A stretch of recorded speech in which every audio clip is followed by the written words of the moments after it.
নবম শ্রেণী বাংলা ব্যাকরণের ধ্বনির রূপান্তরের, বিশেষত স্বরধ্বনির রূপান্তরের একটি পর্বে এর আগে স্বরসঙ্গতি বিভাগসহ আলোচিত হয়েছিল এবং অপিনিহিতীয় বিভিন্ন উদাহরণসহ ঠিক এর আগের পর্বে আলোচনা করেছিলাম। আজকে দেখো স্বরধ্বনির রূপান্তরের তৃতীয় ভাগ অভিশ্রুতি, এটা আমরা আলোচনা করব। তা আগে আমরা একটু স্বরসঙ্গতির কথাটা আবার একবার স্মরণ করিয়ে নিই। যে স্বরসঙ্গতির ক্ষেত্রে দেখা গিয়েছিল যে একটি শব্দের মধ্যে অবস্থিত স্বরধ্বনি একে অপরের ওপর প্রভাব ফেলে পরিবর্তিত করে।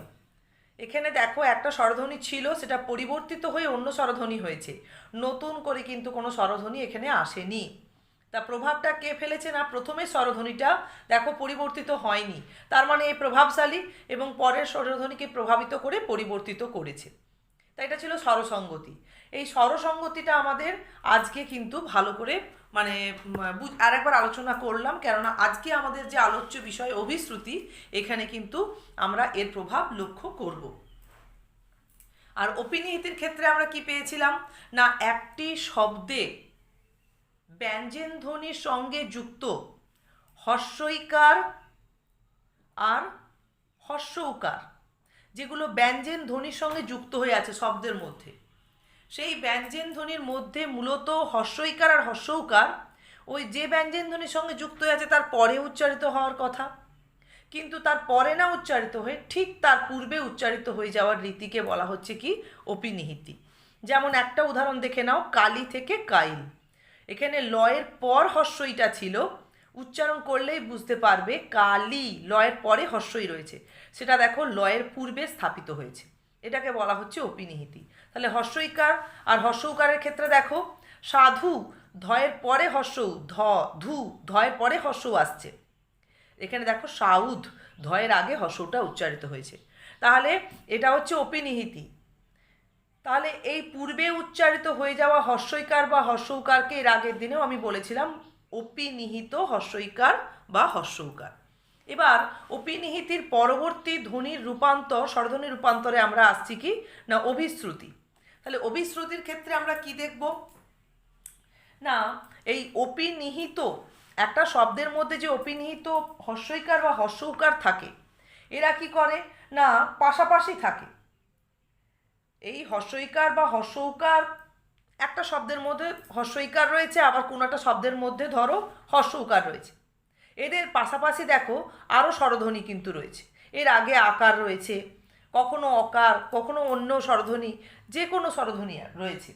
তাই পাশাপাশি থাকা স্বরধ্বনিগুলি কি হচ্ছে না, একে অপরকে প্রভাবিত করছে এবং এই অপিনিহিত হর্ষইকার বা হর্ষ উকার কি করছে না, এ অন্য স্বরধ্বনির সঙ্গে যুক্ত হয়ে যাচ্ছে, যেটা দিয়ে একটা পরিবর্তন ঘটাচ্ছে, যেটা আমরা স্বরসঙ্গতির ক্ষেত্রে লক্ষ্য করেছিলাম।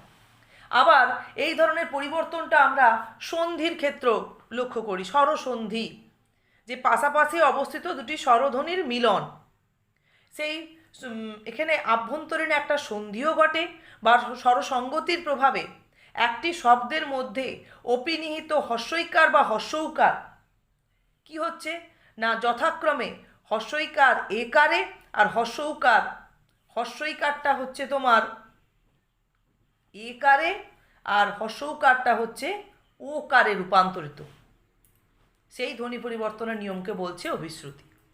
তাহলে তোমাদের জিনিসটা বুঝতে একটু হয়তো শক্ত মনে হচ্ছে, আগে একটা উদাহরণ লিখি দেখো।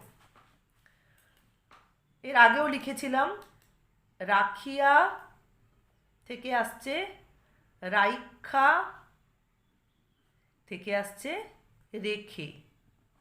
তাহলে এই উদাহরণে কি হলো দেখো, এর আগের অপিনিহিতির উদাহরণেই ছিল রাখিয়া থেকে রাইখা, ক্ষয়ের পরে ছিল হর্ষই, সেটা ক্ষয়ের আগে উচ্চারিত হয়ে যাচ্ছে।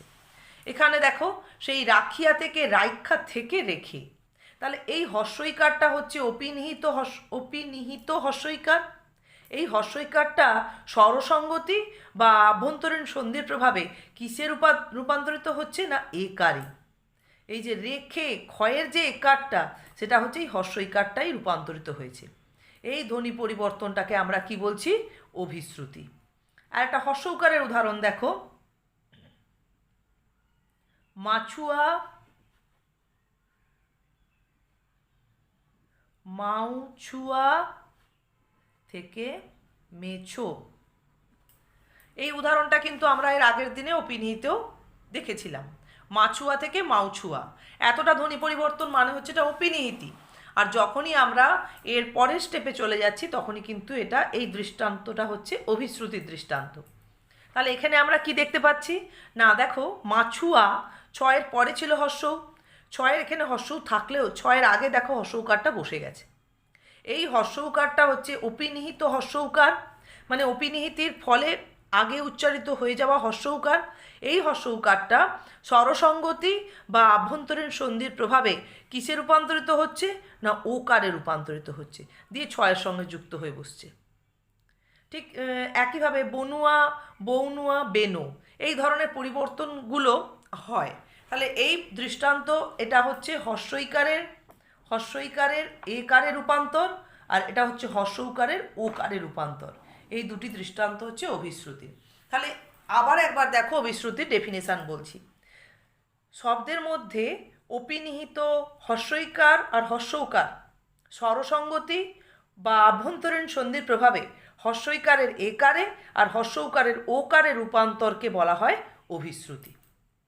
উদাহরণগুলো এখানে দেখেই তোমরা বুঝতে পারছো যে হর্ষইকারটা এখানে একারে, হর্ষৌকারটা ওকারে রূপান্তরিত হয়েছে।